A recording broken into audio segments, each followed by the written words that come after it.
नुकतंच एक CTO म्हणजे ज्याला आपण क्रॉनिक टोटल ऑक्लुजन असं म्हणतो अशा प्रकारच्या एका वेगळ्या प्रकारच्या पेशंटवर मी अँजिओप्लास्टी केली होती। हे विजापूरमधले एक डॉक्टर होते, एक प्रोफेसर होते। जवळजवळ गेले 3 वर्ष हृदयविकाराने ते ग्रस्त होते आणि गेल्या 3 वर्षापासून त्यांनी 2 अँजिओग्राफी केल्या होत्या। दोन्ही अँजिओग्राफीमध्ये त्यांनी मग काही ठिकाणी चिलेशन थेरपी घेतली होती, काही ठिकाणी नॉन ॲलोपॅथिक थेरपीचा अवलंब केला होता। बऱ्याचशा डॉक्टरांकडे ते जाऊन आले, ज्यांनी सांगितलं की त्यांना बायपासच करायला पाहिजे, कारण उजव्या साईडला 100% रक्तवाहिनी यांच्यामध्ये ब्लॉक होता आणि डाव्या साईडला 90% आणि एका दुसऱ्या रक्तवाहिनीमध्ये 80% असे ब्लॉकेजेस होते आणि त्यांना bypass surgery, open heart surgery अजिबात करायची नव्हती। ते डॉक्टर असले तरी त्याच्याबद्दल त्यांच्या मनामध्ये एक भीती होती, कारण त्यांच्या फॅमिलीमध्ये तशा प्रकारची हिस्ट्री होती की 2 बायपास झालेल्या लोकांना त्यांना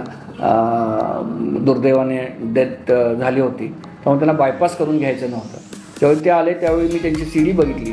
तर राईट साईड ज्याला आम्ही क्रॉनिक टोटल ऑक्लुजन म्हणतो की ते 100% जवळजवळ 3 वर्षापासून 100% ती रक्तवाहिनी बंद होती। आता ज्यावेळी अशा प्रकारची रक्तवाहिनी 100% बंद असते त्यावेळी काय होतं, जसं आपण बघितलं की चुना घट्ट झाला की त्याच्यात खिळा मारणं अवघड असतं, तसं अँजिओप्लास्टी करताना तो जो ब्लॉक दगडासारखा होऊन बसला की त्यातनं जाणाऱ्या वायर या काहीच जात नाही। म्हणून ही जी नवीन टेक्निक आहे ज्याला आम्ही क्रॉनिक टोटल ऑक्लुजन म्हणतो, म्हणजे ज्याची मी जपान, जर्मनी आणि स्पेन या 3 ठिकाणी ज्याचा अभ्यास करून ती मी इथं करतो सेवा सदनमध्ये, तर त्या टेक्नॉलॉजीद्वारे रेट्रोग्रेड अँजिओप्लास्टी म्हणजे ज्यावेळी आपण राईट साईडची अँजिओप्लास्टी करताना उजव्या रक्तवाहिनीतूनच जातो, तर ही अँजिओप्लास्टी मी डाव्या रक्तवाहिनीमधून केली। म्हणजे ती डाव्या रक्तवाहिनीमध्ये आपण तो अँजिओप्लास्टीचा कॅथेटर घालतो, डाव्या रक्तवाहिनीच्या छोट्या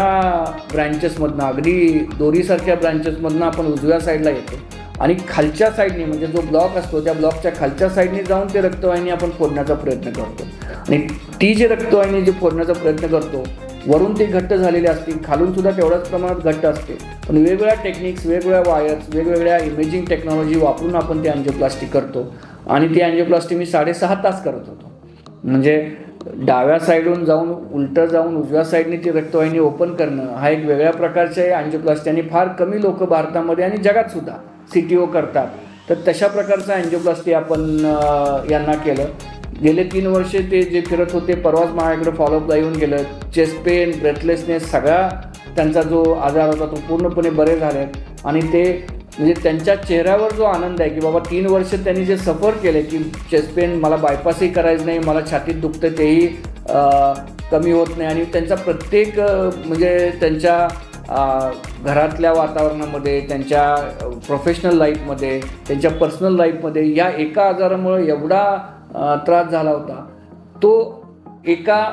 दिवसात बरा झाला होता आणि तो 8 दिवसांनी आल्यानंतर त्यांच्या चेहऱ्यावरचं जे समाधान होतं ते समाधान नक्कीच एक आनंददायी होतं की आपण जे शिकतो, आपण जे एखाद्या गोष्टी शिकायला